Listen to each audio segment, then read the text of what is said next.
Hello my friends and welcome, my name is Dennis and this is the latest update from Ukraine. Let's first review the situation in the Kursk Oblast, where Ukraine gets the advantage every day. It seems like I understood the main vector of the Ukrainian assault operation. Well, the idea of Ukraine is to cut all of this part from the Russian Federation and take it under control. So it is not just the Kornevo city where the fight is ongoing for the third day consecutive heavy fight. And Russia is very close to be fully encircled in the settlement. But also Ukraine destroys some of the bridges across the same river. The river is relatively wide, so the bridges are very important. But at least one of the bridges was already cut by Ukrainian artillery, probably HIMARS systems. Ukraine uses the same strategy as it used in Kherson Oblast. Let's review this map, it shows more details. So the main objective for Ukrainian army is to reach Glushkova. And Ukraine does it from the southern part of the river. The northern part could be cut from Russia. The same river goes like that, and it's very hard to cross it because it's kind of the wide river. And there are just 3 bridges in this area which Russia might use to send their reinforcements to the south. So potentially Ukraine might use this natural obstacle to cut out all of this territory, as I say to you. Potentially it might double the gained territory by Ukraine in the Kursk Oblast. And I do not exclude that Ukraine might start the offensive from the other direction to expedite the upcoming events, but this goal is well understandable by Ukraine. It is heading towards Glushkova for sure. So Russia will be forced after all to withdraw their forces like they did in Kherson Oblast, because without the bridges there will be no supplies coming from the northern part. Yes, Russia might construct some of the temporary bridges, but Ukraine has the tools to eliminate those. So we know that the bridge in Glushkova was kaputted and there are 2 more left, 2 more targets for the Ukrainian HIMARS systems. Without those, Russia will be just cut from the northern area. So even now, even if Ukrainian forces are quite far away from this place, the Russian army should withdraw from this area, otherwise they'll give up, they will have to surrender to Ukraine. Because without supplies you cannot fight for a very long time, as it was in Kherson for example. So why Ukraine needs all of this area? Ukraine needs to expand the bridgehead in the Kursk Oblast as wider as possible. It will help Ukraine to secure its own supply lines, which are many, could be many in this place. Also, Ukraine might put some of the air defense systems in the same region, which will help to secure the Ukrainian army on the ground. And you know, it seems like Ukraine started to hit one more bridge across the same river. You may see how precisely HIMARS hit the bridge. Very, very precisely. This Russian supply vehicle was just unlucky to be at the wrong place at the wrong time. So 100% this bridge will be ruined very fast. As for the last remaining undamaged bridge, well, I think Ukraine will came out with ultimatum towards Russia, saying that the Russian army should leave the area, otherwise they will be just blocked. This is what the Russian military bloggers write relative to the issue.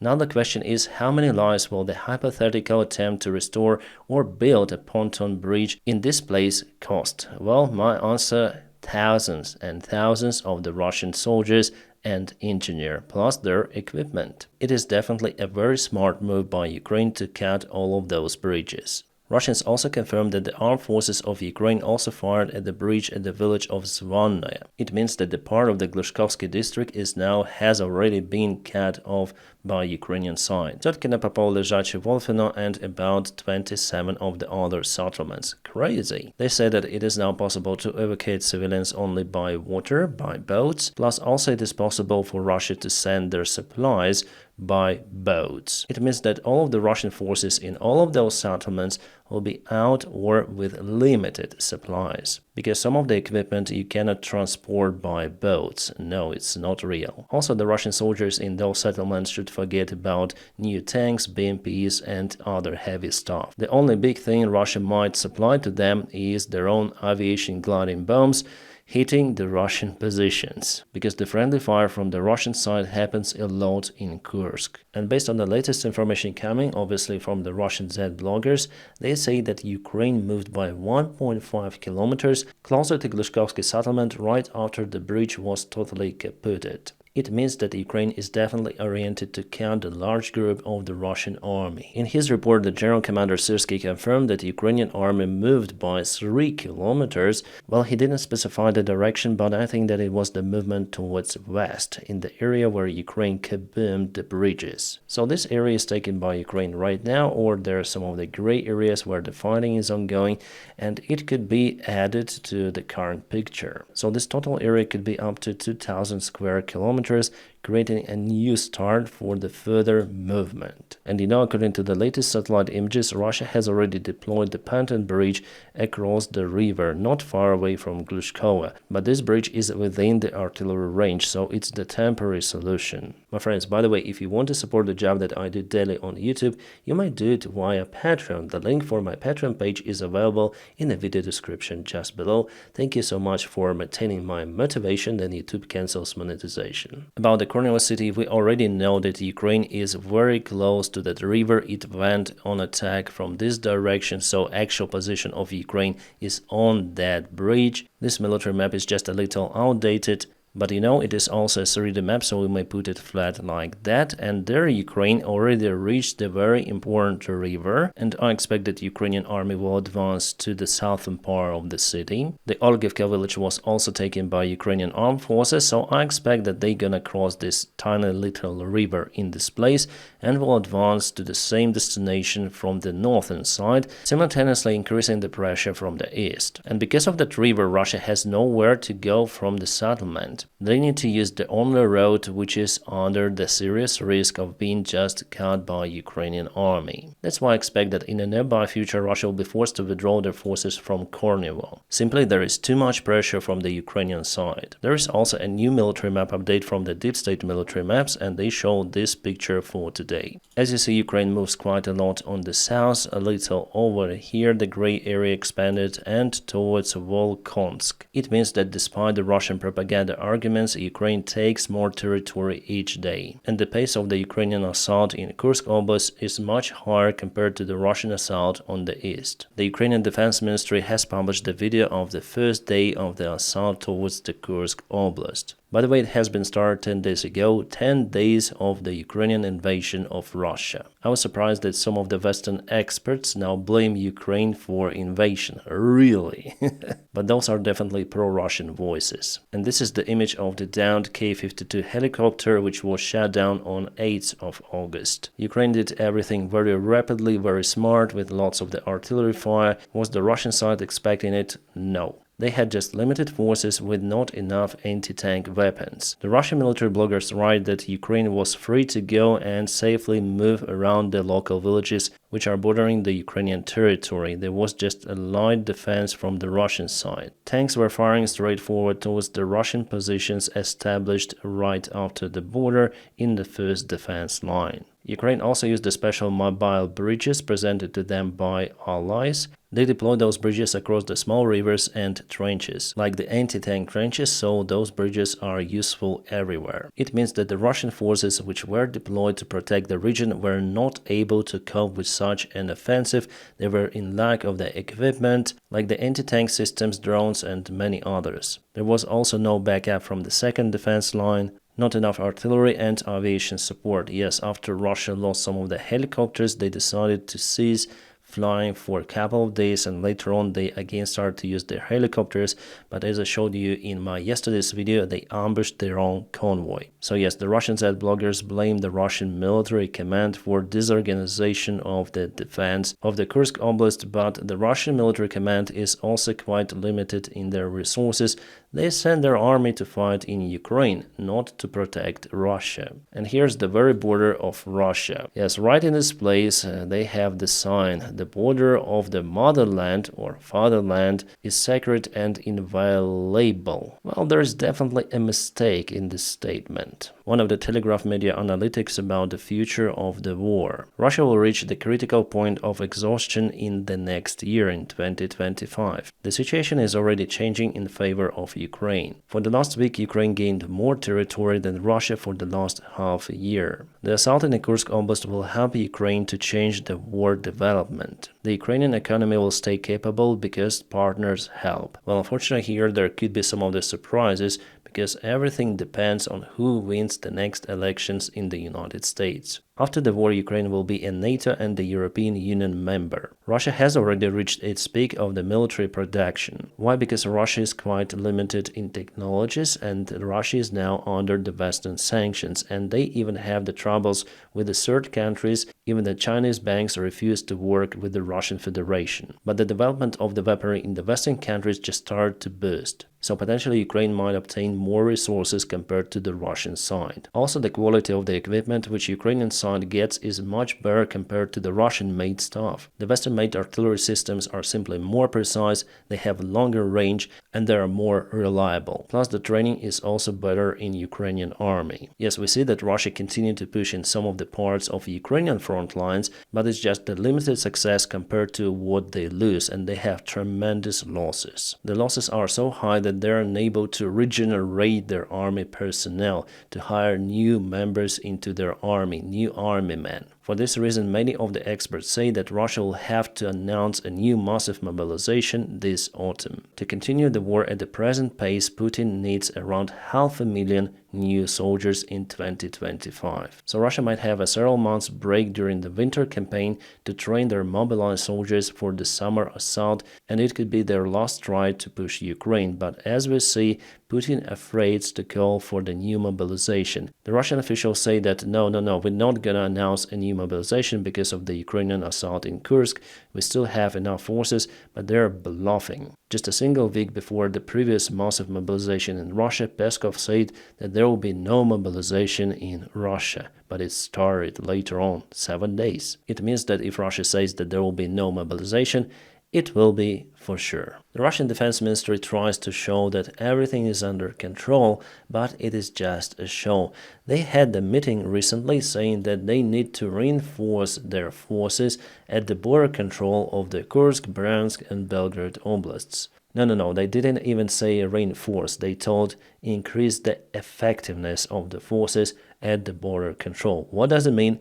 No one knows. They continue to say about the situation in the Kursk Oblast. This is the governor of Belgorod, by the way, and it looks like he is on a battle all the time. You might remember the war criminal Igor Girkin-Strelkov, who was arrested and jailed in Russia, not for his war crimes, but because he opposed Putin's regime with his statements. Well, he came out with his own conclusion. It's in Russian, but I'll translate to it in English. He thinks that the maneuver of the Ukrainian army in Kursk region is just the deflection of the efforts of the Russian army. The main strike Ukraine will do in Crimean direction, in which Ukraine will use the rest of their army reserves plus F-16 airplanes. Well guys, actually I also thought that the landing operation by Ukraine is possible in Crimea, the big landing operation, because there were the signs that Ukraine is getting ready for something like that. However, it's early to say whether Ukraine starts that operation or not. It all depends whether Russia will take their forces out from the Ukrainian front lines, and in the nearby future they might perform this step. Otherwise, Ukraine will capture more and more territories of the Russian Federation itself in Kursk. The Russian officials now try to seize this fire in the informational field, but it cannot continue like that for a very long time. After all, Russia will have to send their reinforcements, and even the Russian Z bloggers are saying about it, that with the current reserves in Russia is unable to stop Ukrainian movement in Kursk. And according to the Russian channels, Ukraine already struck the Kerch Bridge with many of the ATACMS missiles, but the powerful Russian air defense shut down everything in the skies. They definitely think that the goal for Ukraine is to eliminate the Kerch Bridge in the nearby future and to start the assault operation in Crimea. Well, there were definitely kaboons heard the last night in Kerch, but just some of the infrastructure was damaged of the Kerch city itself. Now it is on emergency supply of electricity and water. Plus, the Kerch Bridge was closed. Russia closes the bridge after each strike, but this time they closed it for many hours, and that's why more than 1,000 cars were caught in a traffic jam. As you see, still Russians are going to Crimea. It's the summer holiday period for them. Well, they never learn. Based on the information coming from the Russian publics near Korneva, Russia lost one more big convoy. It was just kaboomed by Ukraine. The same stuff happened in Rilsk not long time ago. There Russia lost at least 400 of the troops, and here could be the same, and I'm waiting for the confirmation or videos, but many Russian bloggers say about this stuff, blaming the Russian command for creating big useless convoys. The Suja city before Ukraine and the Suja city after, yes, there are some of the damages to the building because it's a central building on the main square, so obviously some of the Russians defended the territory, but Lenin, yes, probably you know who is Lenin, decided to walk away somewhere. As you see, it's absent. Should we call it the decommunization? As I remember, the same term Putin used when he started the war in Ukraine. He said that Ukraine was created by communists, so they should decommunize Ukraine, basically eliminating it. But 2.5 years later, Ukraine is decommunizing Russia. Nice. Some of the Western media sources confirm that Ukraine expands the gained territory in Kursk, which basically contradicts many of the Russian statements about how this operation is ongoing.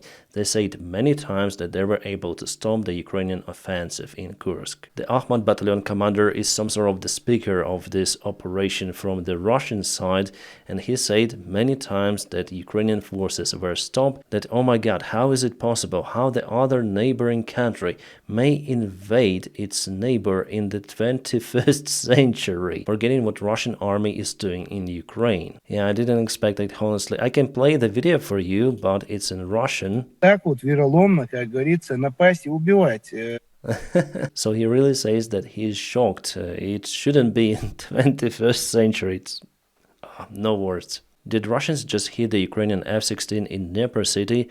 Well, actually not. This is Sukhoi-24, the tactical bomber, which definitely was based in the Dnipro airfield. As you see, it was preparing for the flight. There were some of the tracks nearby. And yes, unfortunately, Russians hit the apron together with the airplane. Russians used their standard tactics using the surveillance drone in combination with Iskander ballistic missile. Well, I just wonder how they potentially could do it, because the Dnipro city and the Dnipro airfield is far away from the front lines. Let's measure the distance. From the front lines, it's more than 123 kilometers. So Russia has the surveillance drones able to fly that far away. It is a big issue for Ukraine, and also it's very hard to spot those small drones, which usually made out of the composite materials. By the way, it's not the first time that the Dnipro airfield is hit. Dnipro is not the main base for Ukrainian military aviation, no, but still, as you may see, Ukraine lost the airplane because of the Russian strike. As usual, guys, I'm speaking about good news, but also about bad news as well.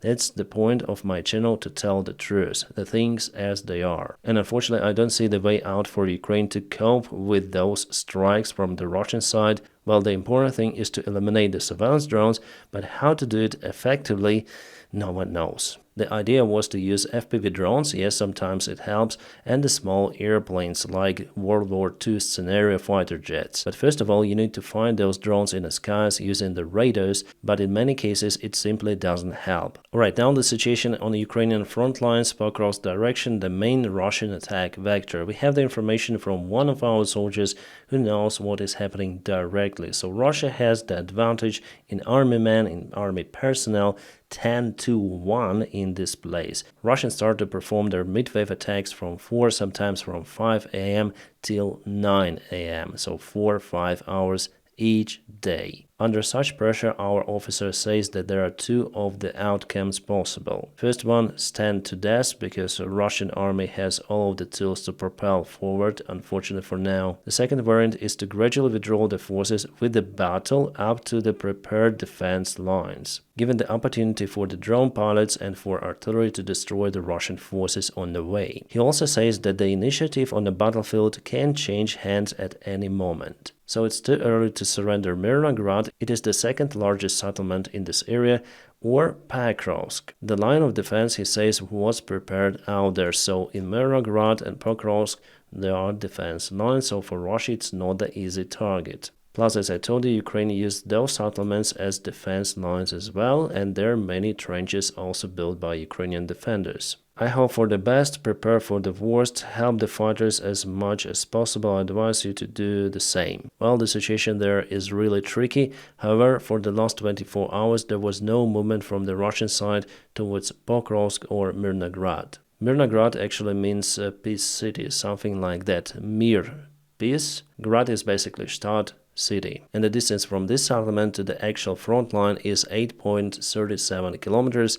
It's roughly 6 miles. So I hope that Russia will be forced to send their reinforcements to the Kursk Oblast and Ukraine will regain some of the territories of its own territory. We don't actually need the territory of the Russian Federation. It is a pure strategic movement to take their territory just temporary. We're not speaking about so-called liberation of Russia. No. Kursk Oblast is the Kursk Oblast. Ukraine is Ukraine. We don't need any sort of the new territories in Ukraine. Ukraine should stay as it was in 1991, recognized by the United Nations and by the rest of the world. My friends, I'm gonna keep you updated on the situation in Ukraine. Now please don't forget to press your huge like to this video. By doing so, you help me a lot. And as usual, I wish you all a peaceful sky wherever you are and have a great time.